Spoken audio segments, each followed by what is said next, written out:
Sabe, tecnologia do Vale do Silício e apocalipse bíblico. Parecem dois assuntos que não têm absolutamente nada a ver um com o outro, né? Pois é. Nessa análise, a gente vai mergulhar numa teoria surpreendente, uma que sugere que um pode estar, na verdade, construindo o outro. A ideia é que a inteligência artificial talvez esteja nos levando por um caminho que já foi previsto em profecias muito antigas. E olha, essa citação, ela não veio de um texto antigo, não. Ela vem de pensadores que estão bem no coração da tecnologia moderna. É uma afirmação que vira de cabeça para baixo toda aquela conversa de progresso e utopia que o Vale do Silício geralmente tenta nos vender. A figura central no meio dessa discussão toda é o investidor Peter Thiel. A perspectiva dele basicamente desafia aquela visão super otimista de que a tecnologia vai sempre nos levar para um futuro melhor. Pelo contrário, ele sugere que ela pode ser a ferramenta para um futuro de controle em nível apocalíptico. Aqui a gente vê o choque de ideias bem claro. De um lado, a crença padrão do Vale do Silício, deixar a inovação correr solta é sinônimo de progresso. Do outro, uma visão bem mais sombria. Essa mesma liberdade, sem nenhum tipo de controle, pode acabar criando a base para uma opressão global que a gente nunca viu antes. A base do argumento do Thiel é que as grandes crises globais, sabe, tipo mudanças climáticas, pandemias, tudo isso é usado como pretexto. O objetivo, segundo essa teoria, seria construir sistemas de poder globais e centralizados, justificados pela necessidade de uma solução única para todo mundo. E essa progressão mostra direitinho como o plano se desenrolaria.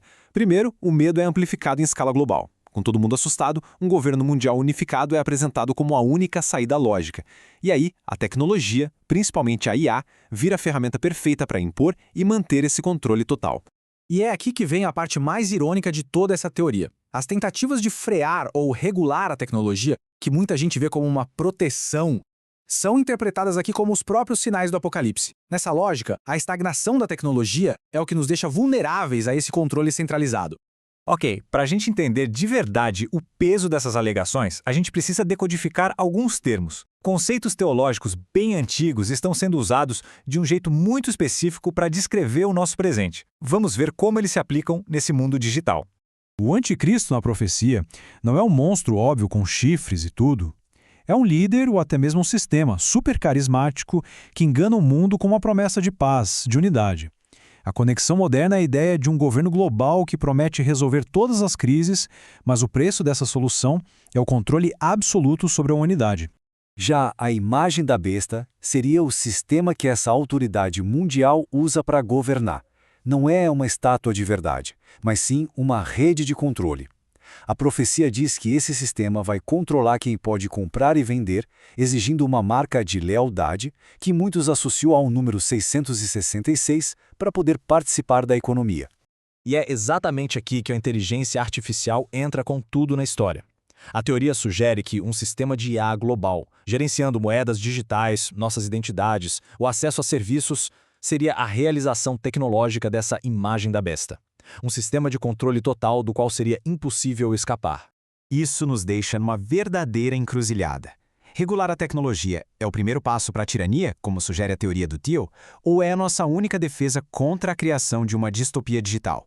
Então vamos virar a moeda e olhar agora a outra perspectiva, aquela que argumenta exatamente o contrário, que a regulação não é uma ameaça, mas sim uma necessidade ética urgente para a gente conseguir guiar o desenvolvimento da tecnologia. O ponto central aqui, defendido por pessoas como Scott Hurd, é que sem nenhum tipo de supervisão, a gente corre o risco de criar uma divindade artificial.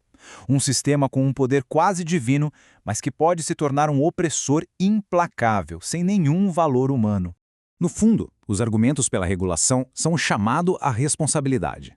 É sobre garantir a tecnologia continue a serviço da humanidade, e não o contrário. É sobre a gente decidir incorporar nossos valores éticos nos sistemas que estamos construindo antes que eles comecem a ditar os valores para nós.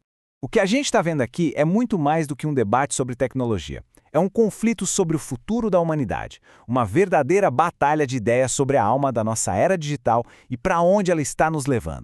Essa é a encruzilhada em que a gente se encontra. De um lado, a promessa de um futuro de paz e progresso, impulsionado pela tecnologia. Do outro, o perigo de um sistema de controle tão perfeito que a própria ideia de liberdade individual simplesmente deixa de existir. No fim das contas, a tensão entre duas visões de mundo muito poderosas. Uma que vê o código como salvação e outra que teme que, por trás do algoritmo, a gente possa estar construindo a nossa própria ruína espiritual. E assim, esta análise toda nos deixa com uma pergunta fundamental. Qual é a verdadeira natureza daquilo que estamos construindo? É uma ferramenta para um mundo melhor? Ou estamos de fato criando nosso próprio Deus digital, um poder cujas consequências a gente ainda nem consegue compreender? A resposta para essa pergunta vai definir a próxima era da humanidade.